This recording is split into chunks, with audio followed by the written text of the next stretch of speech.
اللہ کی نعمت سے حسد کرنا، اللہ کی قدرت اور اس کی عطا پر تم ناراض ہو. کیوں ناراض ہو؟ رب تبارک و تعالیٰ نے کسی کو خوبصورتی دی، تم اس سے جلنے لگے، حسد کرنے لگے. کسی کو اللہ نے مال دیا، تم اس سے حسد کرنے لگے.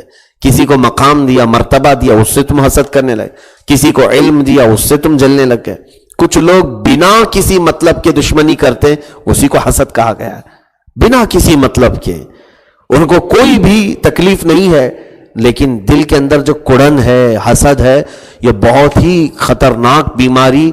حتیٰ کہ بزرگوں کے اقوال کی روشنی میں میں یہ کہنا چاہتا ہوں، کینسر صحیح ہو سکتا ہے لیکن حسد صحیح نہیں ہو سکتا. شیخ سعدی رحمۃ اللہ علیہ نے فرمایا، بمیر کتاب رہی، اے حاسد، حسد کرنے والے، اگر تیرا علاج ہو سکتا ہے تو صرف موت ہے. تو مر جا تو ہی تجھے شفا ملے گی. یہ بیماری ہے، یہ حسد کرنے کی بیماری جلدی نہیں جاتی. اس کے لیے کچھ ٹپس میں آپ کو بتا دوں. جب بھی کسی کو اچھا دیکھو تو رب تبارک و تعالیٰ کی بارگاہ میں صرف اتنی دعا کرو کہ اے اللہ، جو تو نے اسے عطا کیا ہے وہ اور مزید عطا فرما دے، اس کو مزید دے دے. اس کا بدلہ یہ ہوگا کہ حدیث میں ہے، جیسے ہی تم نے اس کے لیے دعا کی، اللہ تعالیٰ 2 فرشتے تمہارے سر پہ اتارتا ہے، اور وہ فرشتے یہ کہتے ہیں کہ مولا، اس نے جو اپنے بھائی کے لیے مانگا ہے وہ ڈبل ہی سے عطا کرتے ہیں. تم اس کے لیے دعا کر رہے ہو اور فرشتے تمہارے لیے دعا کریں. تمہاری دعا کا مطلب پتہ نہیں ہے، لیکن فرشتوں کی دعا تو اللہ قبول فرمائے گا. سب سے بہترین یہ، اگر کسی کے متعلق کچھ سنو تو دعا دے دیا کرو. حسد کی بیماری نہیں آئے گی، حسد کی آگ میں نہیں جلو گے کسی کے بھی متعلق. اور یہ چور راستہ ہے شیطان کا، حسد. اسی راستے سے داخل ہوتا ہے، لوگوں کو کھا جاتا ہے، نیکیاں ختم کر ڈالتا ہے. دیکھیں آپ، جس سے بھی آپ حسد کریں گے اس کا کچھ بھی نہیں بگڑے گا، تمہاری نیکیاں سب ٹرانسفر ہوتی ہوئی چلی جائیں گی. 4 لوگ بیٹھے، غیبت کا کٹا سجا ہوا ہے، میٹنگ چل رہی ہے فلاں کے معاملات لے کر کے. ارے وہ آج جو پہنچا ہے نا، ہم کو سب معلوم ہے کون سی کمائی سے آیا ہے، اس کے سب 2 نمبر کے ہیں، وہ ہے یہ ہے. اگر ہو یا نہ ہو تم اس پر بلیم کر لیے، اس کے اوپر حسد کیے. ارے آج یہ اتنا جو چہچہا رہا ہے، اڑ رہا ہے، ہم جانتے ہیں اس کا پہلے کا کیا کیا تھا، سب کرتوت ہم جانتے ہیں. تم نے حسد کیوں کیا؟ یہ حسد کی بیماری شیطان کی ہے، اور یہودیوں کی سب سے خطرناک عادت حسد جو میرے آقا سے انہوں نے کیا، اسی وجہ سے اللہ نے ان کو ایمان کی دولت سے محروم رکھا. حسد. اگر حضور صلی اللہ تعالی علیہ، دیکھیں جنگ کیا ہے ابو سفیان نے حضور کے ساتھ، خالد بن ولید نے جنگ کیا ہے حضور کے ساتھ، جنگ احد میں مقابلہ کیے ہیں، اس کے باوجود اللہ نے انہیں ایمان عطا کیا، ہدایت دی. اس لیے کہ ہو سکتا ہے وہ اپنے نظریات کی لڑائی لڑ رہے تھے، لیکن یہود ایمان نہیں لائے. جو وجہ یہ تھی کہ وہ جان کر کے حسد کر رہے تھے، حضور صلی اللہ علیہ وسلم کو جان کر کے حسد کر رہے تھے. ساری چیزیں معلوم تھی، حضور کو سب سے حسین و جمیل دیکھتے تھے، اس کے باوجود کہتے تھے کہ وہ بدصورت ہے. معاذ اللہ، نعوذ باللہ من ذالک. تو یہ حسد تھا، ساری چیزیں نظر آنے کے بعد بھی اس کی اچھائیوں کو کھا جانا. میرے عزیزو، اب جس سے حسد کیا جا رہا ہے اس کو خوف کرنے کی ضرورت نہیں. امام غزالی رحمۃ اللہ تعالی علیہ نے فرمایا، جب اللہ رب العزت کسی کے مرتبوں کو بڑھانا چاہتا ہے تو پہلے اس کے حاسدین پیدا کرتا ہے. حاسدین اس کے جیسے بڑھنے لگتے ہیں، اس کا مقام بلند ہوتا ہے، کیونکہ وہ بیچارے فری میں سارا ڈاٹا ادھر ٹرانسفر کر رہے ہیں. ہوتا ہے ایسے. تو کئی مرتبہ ایسے معاملات ہوتے ہیں کہ دل میں یہ سکون بھی ہوتا ہے.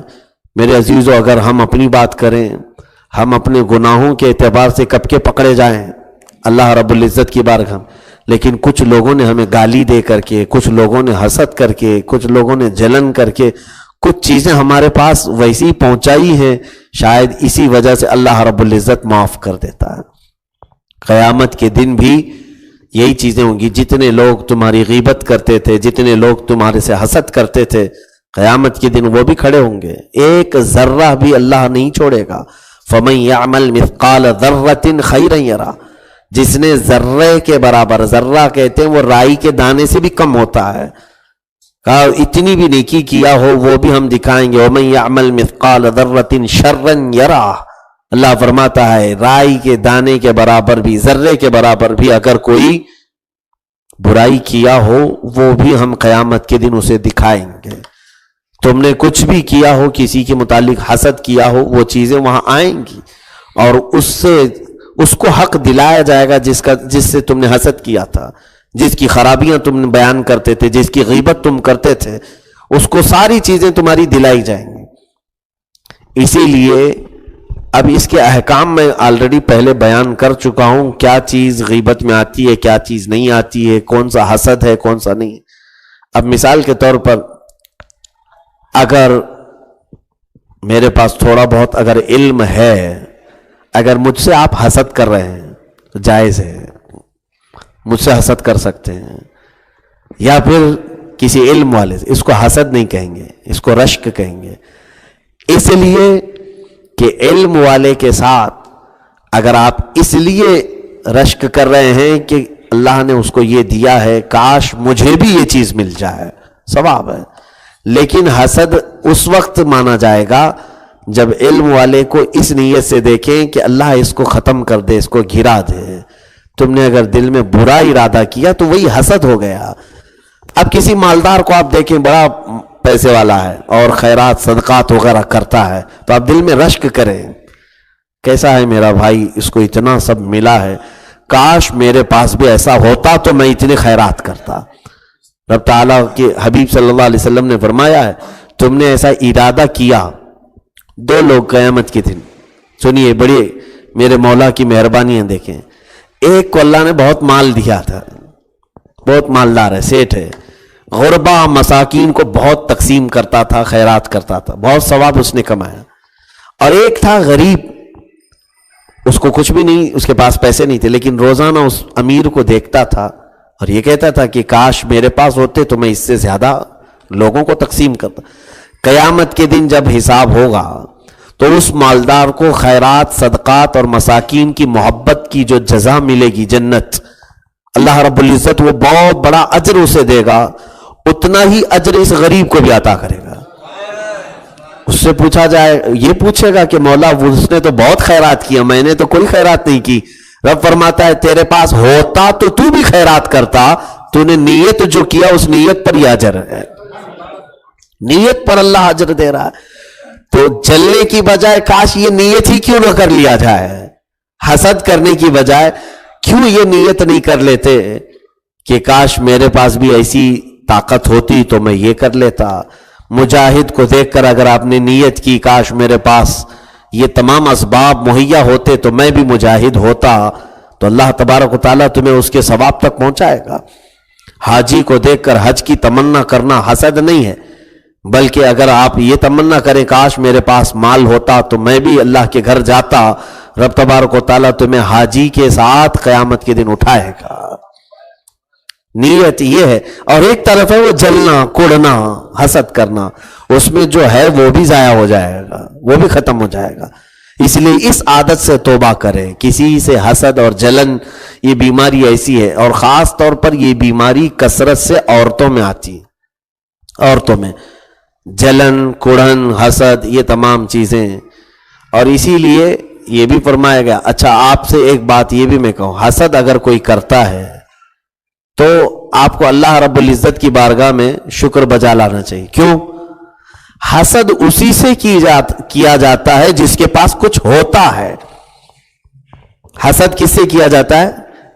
جس کے پاس کچھ ہوتا ہے۔ تو رب تعالیٰ کا شکر ادا کرو کہ اللہ نے کوئی نعمت مجھے عطا کی ہے، اس لیے حاسدین پیدا ہوئے۔ اب کسی ایسے، جیسے مثال کے طور پر ایک خوبصورت عورت ہے تو دوسری عورتیں اس سے جلتی ہیں کہ اس کی خوبصورتی کی وجہ سے۔ کوڑھی سے کون حسد کرے گا؟ جس کے پاس کوئی صورت ہی نہ ہو، جلا ہوا، اس سے کون حسد کرے؟ رحم کی نظر سے دیکھ کے چلے جائیں گے۔ حسد اس سے کیا جاتا ہے جس کے پاس کوئی نعمت ہوتی ہے۔ تو جب تمہارے ساتھ کوئی حسد والے معاملات آئیں تو خوف نہ کریں، پریشان ہو کر کے بدلے کے انتقام کی آگ میں نہ بھڑ کے، بلکہ اللہ کا شکر یہ ادا کریں کہ رب نے میرے اندر کوئی نعمت عطا کی ہے جس کی وجہ سے حسد ہے۔ یہ بات تو صحیح ہے کہ دھواں وہیں سے نکلتا ہے جہاں آگ ہو، یہ مثال ہے. اور عطر نہ ہو تو خوشبو پھیلتی کیسے ہے؟ عطر ہو تو خوشبو پھیلتی ہے. اسی طرح یہ حسد کی بیماری بھی دوسروں کے ہاں اسی وقت آتی ہے جب تمہارے اندر کوئی خوبی آ جائے، جب تمہارے اندر کوئی نعمت اللہ کی آ جائے. تو رب تبارک و تعالیٰ نے یہ فرمایا وَكَفَى بِجَهَنَّمَ سَعِيرًا، جن لوگوں نے منہ پھیرا ہم سے، جن لوگوں نے منہ پھیرا، دوزخ کافی ہے ان کے لیے بھڑکتی ہوئی آگ. سعیر اللہ نے فرمایا یہ سعیر جہنم کا دوسرا نام ہے، قرآن میں کئی جگہ پر آیا ہے. اور سقر بھی نام ہے جہنم کا، دوزخ کے کئی نام قرآن میں آئے، سعیر ہے، سقر ہے، جہنم ہے. تو یہ تمام چیزیں، جہنم کی وادیوں کا بھی نام آیا ہے، جیسے فسوف یلقون غراما، اللہ رب العزت نے یہ بھی قرآن میں فرمایا ہے، لزاما. اور سورہ شعراء میں اللہ تبارک تعالیٰ نے اثام ایک وادی کا ذکر فرمایا جہاں زانیوں کو ڈالا جائے گا، زنا کرنے والوں کو. سعیر جو وادی ہے جہنم کی، اس میں کثرت سے بھڑکتی ہوئی آگ ہوگی. جہنم کے طبقات ہیں، تو جہنم دوزخ کتنی بڑی ہے اس کا اندازہ نہیں کر سکو گے آپ. حدیث پاک میں ایک روایت یہ ملتی ہے کہ صحابہ اکرام حضور کے ساتھ بیٹھے ہوئے تھے تو اچانک ایک بڑے دھماکے کی آواز آئی حضور صلی اللہ تعالیٰ علیہ وسلم کی محفل میں.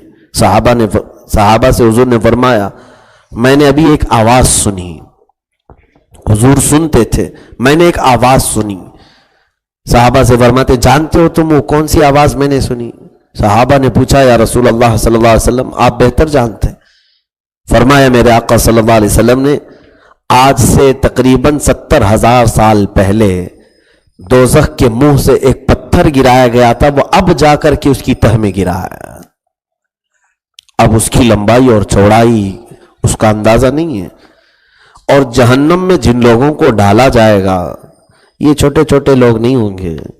جہنمیوں کی شکل جو ہے اس کو جو روایت میں بیان کیا گیا ہے، جب کسی کو دوزخ میں ڈالا جائے گا اس کو بڑے لقمے چاہیے. دوزخ اس کو بھوک لگتی ہے، اس کو پیاس لگتی ہے جیسے آپ کو لگتی ہے دوزخ کو بھی. بار بار وہ دوزخ اب بھی دوزخ ہے. اور اسی لیے میرے آقا صلی اللہ علیہ وسلم نے فرمایا ٹھنڈی اور گرمی آتی کیوں ہے جانتے ہیں آپ؟ ان اشد الحر من فیء جہنم، اللہ کے حبیب فرماتے ہیں جہنم جو ہے پورے سال میں 2 بار سانس لیتی ہے. دوزخ جب وہ سانس لیتی ہے تو پوری دنیا میں ٹھنڈی، اور جب وہ سانس چھوڑتی ہے تو پوری دنیا میں گرمی پھیلتی ہے. اس کی صرف سانس کی گرمی ہے جو ہم یہاں گرمیوں میں ادھر سے ادھر تپش میں مرتے رہتے ہیں، اور جب وہ پورا ہی نگلے تو پھر کیا حشر ہوگا. لیکن ایک بات یہ یاد رکھیں کہ جہنمیوں کو جب ڈالا جائے گا تو ان کی شکلیں بدل دی جائیں گی، کیونکہ یہ شکل اللہ کے محبوب کی شکل ہے. اللہ تعالیٰ اپنے حبیب کی کسی بھی شکل والے کو دوزخ میں نہیں ڈالے گا. شکل بدل دی جائے گی تو کیسی ہوگی؟ فرمایا گیا کہ اس وقت جہنم میں جس کو ڈالا جائے گا اس کا قد، اس کی لمبائی، اگر وہ زمین پر کھڑا ہو جائے تو اس کا سر بادلوں پہ لگنے لگے گا، اور اس کے کان ایک ایک ہاتھی کے برابر ہوں گے، اس کا پیٹ ایک پہاڑ کے برابر ہوگا. اتنی بڑی شکل بنا کر کے دوزخ میں ڈالا جائے. کیوں؟ تاکہ یہ عذاب کو اچھی طرح سے چکھ سکے، عذاب کو اچھی طرح سے چکھ سکے. اور پھر ٹینشن بھی نہیں ہے کہ مرنا ہی نہیں ہے، ختم ہو گئی، موت ختم ہو جائے گی، چاہے پورے جھلس جاؤ چاہے پورے جل جاؤ. کیونکہ قیامت کے دن سب سے پہلے وہاں جو کام ہوگا وہ بھی حدیث پاک میں ہے، ایک بکرے کو لایا جائے گا، بکرے کی شکل ہوگی، اور سارے اہل محشر، ہم بھی ہوں گے آپ بھی ہوں گے وہاں پر میدان میں. فرشتہ ایک بکرے کی شکل کی کسی چیز کو لا کر ذبح کر دے گا، اور پوچھا جائے گا جانتے ہو اے انسانوں یہ کیا ہے؟ فرمایا جائے گا یہ موت ہے، اور موت کو بھی اللہ نے آج موت دے دی. اب جو دوزخ میں جائے گا اسے بھی موت نہیں آئے گی، اور جو جنت میں جائے گا اسے بھی موت نہیں، مرنا ہوگا ہی نہیں. اس کے بعد نان سٹاپ لائف ہے، بالکل نان اینڈنگ، کبھی ختم نہ ہونے والی زندگی ہے. تو میرے عزیزو یہاں سعیر کا ذکر جو آیا ہے حسد کرنے والوں کو، آپ اندازہ کر سکتے ہیں حسد ایک ایسی بیماری ہے جو تمہیں اس بھڑکتی ہوئی آگ میں لے جا سکتی ہے. اسی لیے یہاں پر وہ آگ نہ بھڑکاؤ لوگوں سے جلنے کی، حسد کی، ورنہ پھر اس بھڑکتی ہوئی آگ میں جاؤ گے. اگر آگ لگانا ہے اپنے دل میں تو عشق مصطفیٰ کی آگ لگاؤ. اے عشق تیرے صدقے جلنے سے چھٹے سستے. اعلیٰ حضرت نے فرمایا ہے اے عشق تیرے صدقے جلنے سے چھٹے سستے، وہ آگ لگائی ہے جو آگ بجھا دے گی.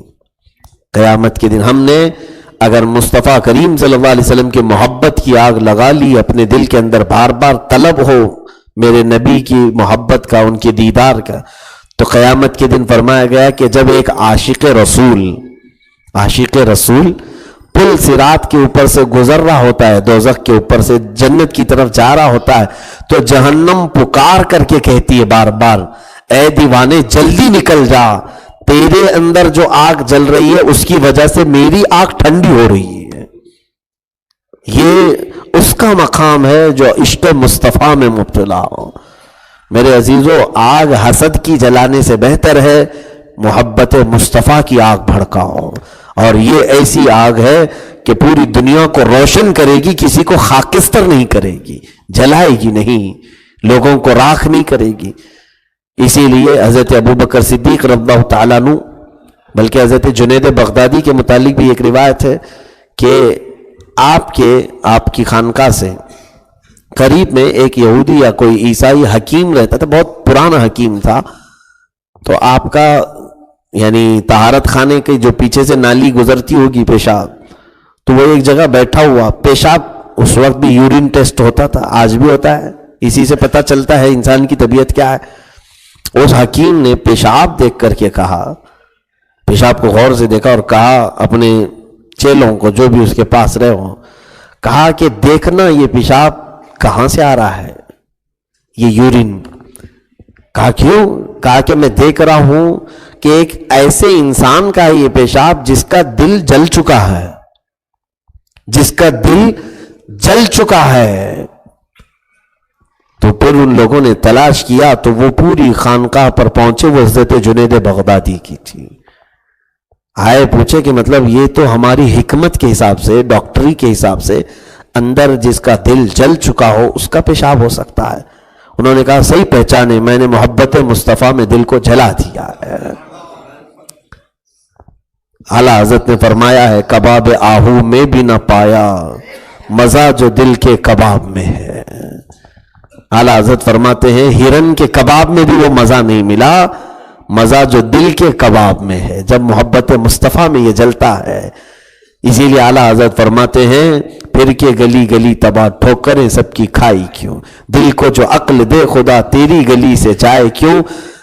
اور فرماتے جان ہے عشق مصطفیٰ روز فضو کرے خدا، جس کو ہو درد کا مزہ ناز دوا اٹھائے کیوں. ایک درد یہ بھی ہوتا ہے کہ لوگ اس کا علاج نہیں کرواتے، وہ ہے درد مصطفیٰ.